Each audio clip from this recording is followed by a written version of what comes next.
Hi everyone, my name is Yolanda Mogatusi and I am a filmmaker and a storyteller.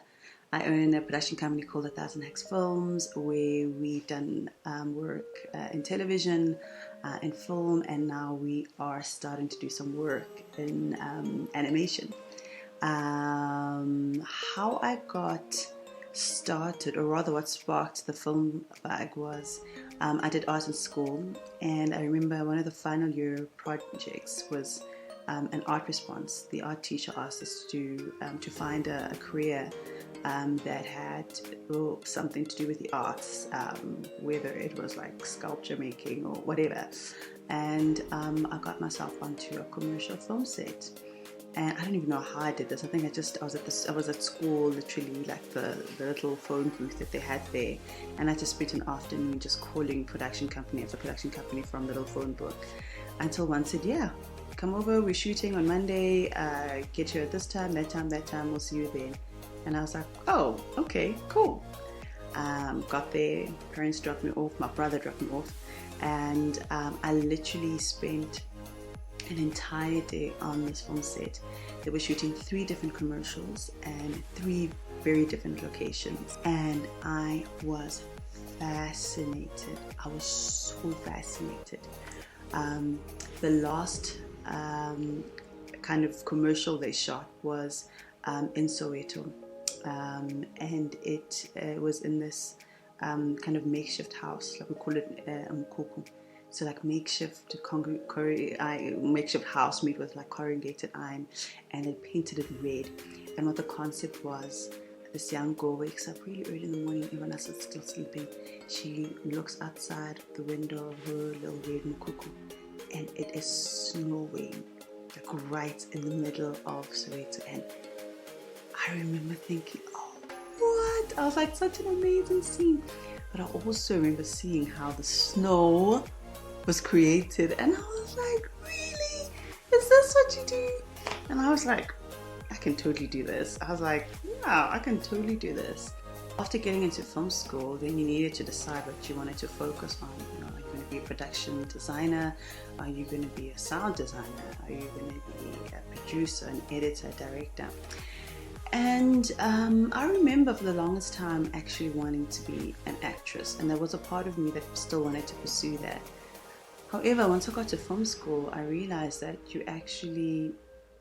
one would need so much affirmation from so many other things and so many other people, outside of oneself, in order to make it as a working actress, never mind a successful one, just a working one. I just felt like you'd constantly be needing people's approval in order for you to get a gig. And indeed, I'm an actress now, and that is the truth. And I just thought that's not really a sustainable way to kind of make a living. So I needed to find and kind of acquire a few more skills and get a few more things under my belt. And so I focused on writing and directing. Now, in the beginning, writing was hard. I did not get it. I had no idea of how film works and how just the whole process works. Writing was so foreign to me. I struggled. I will not lie. I struggled. Can't leave too many things out. And you've also got to be so direct and almost so very clear with what you're saying, and not too long-winded. It's not always about how pretty you kind of word things and stuff, especially if they're not dialogue. So I struggled a little bit in the beginning. I just did not get it. But eventually something clicked. And script writing would be one of the things that I would really focus on and do. And what I love about script writing also is just that's where everything starts. That's where the entire movie, the entire series, the entire ad, if it's a commercial, whatever, it all starts with a concept. And I realized I really, really love coming up with concepts. I really love kind of telling maybe even stories you've heard before, but in a very different and a fresh way. First time outside of film school that I produced something was actually a really, really, really big project from the stuff that I was doing at film school. from school, we're doing like 5-minute films or 2-minute films. The longest was 5 minutes, and 5 minutes felt like what? And I remember, I think we got 20,000 rands. I'm not too sure how many dollars that is. At the time, I think it was probably $2,000. You know, the rand dollar exchange rate was kind of okay. Yeah, from 5 minutes to doing a TV show that was a sitcom. That was, I don't know, what, like 24 minutes times 26 episodes. It was a lot. It was a lot. And it was a lot more money as well. It was a really big budget. A lot bigger. Maybe, of course, there are bigger budgets, but a lot bigger than anything I'd ever worked with, you know.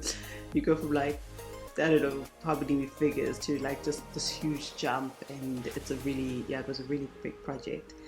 And we got a more established company who knew what they were doing, especially regarding just getting the right crew, the right support, and of course handling the funds. We got a more established company to work with us and to help us figure a lot of things out. So we focused a lot on the creative, because we created the sitcom, you know, it was our idea, and you know, the jokes and all of that, and this world that we were working with and such. And they did a lot more of the behind the scenes, like really structural kind of producer things, to make sure that everything kind of went off without a hitch. And that was the first show, the first TV show I did, and it was something that myself and a film school friend literally got together, and we were like, hey, let's write a concept. And we did, and we pitched it, and it was picked. And yeah, and it happened. So there are a lot of things I learned being in the film industry thus far. Quite a few things. I actually detail a lot of them in my podcast. I have a podcast called The Right Stuff that specifically speaks about my journey in the film and TV industry. But maybe I'll share 3. There's quite a few, but I'll share 3, and I'll share them in the order that I learned them. First one is as much as you possibly can, write. As much as you possibly can. If you want to be a director, just direct something, make a film on your phone, just do something. So you can't, well, so a lot of people can, you call yourself a writer, but if you're going to call yourself a writer or director, you've got to be like writing or directing stuff. You've got to have things to say. You've got to have stories that you want to tell. So I would say write. And sometimes I don't always write scripts, but I'll write a really, really long Facebook status. I'll write a poem. I'll just write something. You've got to write. And in your writing, really be observant. Observe the world around you. Observe people. Observe people's reactions to things. Observe their reactions as well as their responses. And I think for me that's what helps me greatly. That is what helps me greatly with my writing and storytelling. So write.